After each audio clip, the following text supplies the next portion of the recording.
அஸ்ஸலாமு அலைக்கும் friends, welcome to just for you JFU. இன்றைக்கி நம்ம சேனலில் ரசம் பொடி, இன்ஸ்டன்ட் ரசம் பொடி. இந்த ரசம் பொடி நீங்கள் செஞ்சு வச்சுக்கிட்டிங்கன்னா ஜஸ்ட்டு சுட தண்ணியை காய்ச்சி ஊற்றுனீங்கனாலே வந்துட்டு உங்களுக்கு ரசம் ரெடி ஆகிடும். ஸோ அதுக்காக நம்ம வந்து துவரம் பருப்பு நம்ம எடுத்துருக்குறோம். நம்ம வந்து ஒரு 50 கிராம்ஸ் அளவுக்கு துவரம் பருப்பு எடுத்து இந்த மாதிரி ஃப்ரை பண்ணிக்கிறோம்.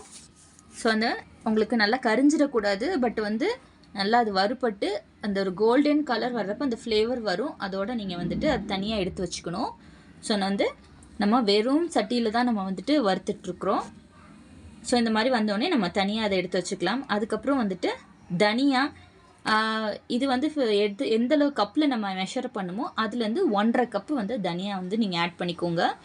தனியா ஃப்ளேவர் வந்து டாமினண்ட்டாக இருக்குது வேணான்னு நினைக்கிறவங்க கம்மி பண்ணிக்கோங்க.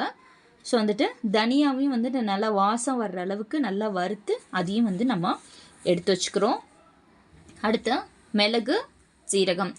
மிளகு பார்த்திங்கன்னா நம்ம வந்துட்டு இப்போது 50 கிராம்ஸ் அளவுக்கு பருப்பு எடுத்துருக்குறோன்னா அதே 25 கிராம்ஸ் அளவுக்கு மிளகும் 50 கிராம்ஸ் அளவு ஜீரகமும் நம்ம எடுத்துக்கிறோம்.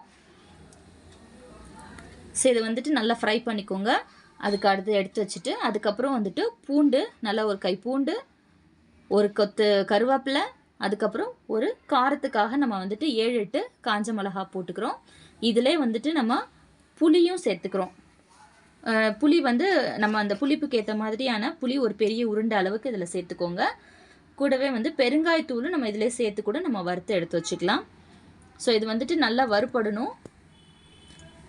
வறுபட்டு நம்ம ஃப்ரெஷ்ஷாக போட்ட கருவேப்பிலை வந்து மொறுன்னு ஆகணும். அந்த அளவுக்கு வந்துட்டு நீங்கள் வறுபட்டுச்சுன்னா அது கரெக்டாக இருக்கும் கன்சிஸ்டன்சி. இப்போ இதையும் நம்ம தனியாக எடுத்து வச்சுக்கலாம். இப்போ இது எல்லாமே வந்து கலந்து வச்சுருக்கோம். நம்ம இதிலே வந்து மஞ்சத்தூளையும் நம்ம போட்டுக்கிறோம், பெருங்காயத்தூளும் நம்ம அதில் வறுத்து வச்சுருக்கோம். இப்போ இது எல்லாத்தையும் நம்ம கொரப்பாக ரொம்ப ஃபைன் பவுடராக இல்லாமல் கொஞ்சம் நரன்னு நம்ம அரைச்சி எடுத்து வச்சுக்கலாம். இப்போ இந்த பவுட்ரு வந்து ஆறியட்டும். ஆறின பிறகு தான் அரைச்சிருக்கோம், இருந்தாலும் லைட்டாக சூடு இருக்கும் அரைச்சதுனால. இப்போ இந்த அரைச்ச சூடோடு நம்ம இதை வந்து என்ன பண்ண போகிறோன்னா வந்துட்டு கடுகு, என்னென்ன நம்ம தாளித்து கொட்டுவோமோ அதையும் இதில் ஆட் பண்ணிடலாம். கடுகு, சீரகம், கருவேப்பிலை எல்லாமே சும்மா ஒரு டீஸ்பூன் போட்டு, கருவேப்பிலை கொஞ்சம் போட்டு, மல்லித்தலை இருந்துச்சுன்னா அதையும் நீங்கள் கட் பண்ணி போட்டு ஜஸ்ட் அந்த ஈரப்பதம் மட்டும் போகிற அளவுக்கு ஒரு வறுத்து எல்லாமே நல்லா சுருண்டுரும். இப்போ நீங்கள் ஜஸ்ட் அந்த சூட்டில் போடுறப்பே நல்லாவே சுருண்டு வந்துடும். கடுகு வந்து உங்களுக்கு வெடித்து வந்துடணும். சீரகமும் வந்துட்டு அந்த படன்னு அந்த சவுண்டு வரும். அப்போ தான் வந்துட்டு நீங்கள் கருவேப்பிலையும் மல்லித்தலையும் நீங்கள் போடணும். ஸோ இது எல்லாத்தையும் போட்டுட்டு நல்லா வறுத்து எடுத்துகிட்டு இப்போ இந்த நம்ம அரைச்சி வச்சுருக்க மிக்ஸோடையே வந்துட்டு நீங்கள் கொட்டி கலந்து வச்சுருங்க.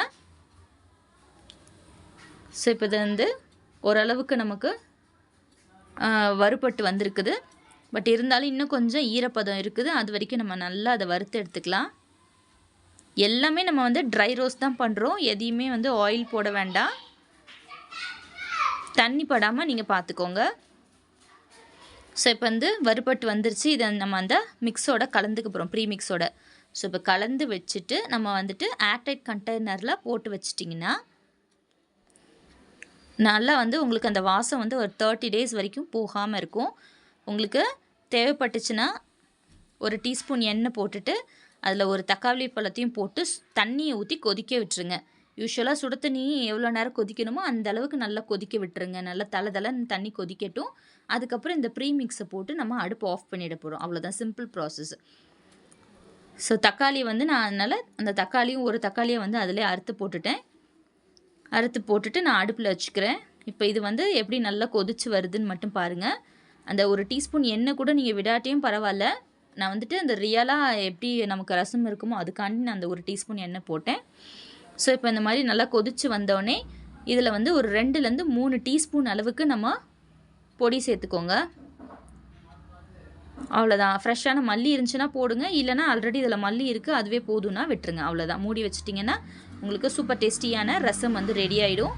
கண்டிப்பாக இதை ட்ரை பண்ணி பாருங்கள். இந்த வீடியோ பிடிச்சிருந்தா லைக் பண்ணுங்கள், ஷேர் பண்ணுங்கள், மறக்காமல் நம்ம சேனலை சப்ஸ்கிரைப் பண்ணுங்கள். கூடவே பக்கத்தில் இருக்கிற பெல் ஐக்கானை கிளிக் பண்ணிக்கோங்க. அப்போ தான் நம்ம போடுற வீடியோஸோட நோட்டிஃபிகேஷன் உங்களுக்கு உடனுக்குடனே வரும். வேறு ஏதாவது வீடியோ தேவைப்பட்டாலும் எனக்கு கமெண்ட்டில் சொல்லுங்கள். தேங்க்யூ, பாய்.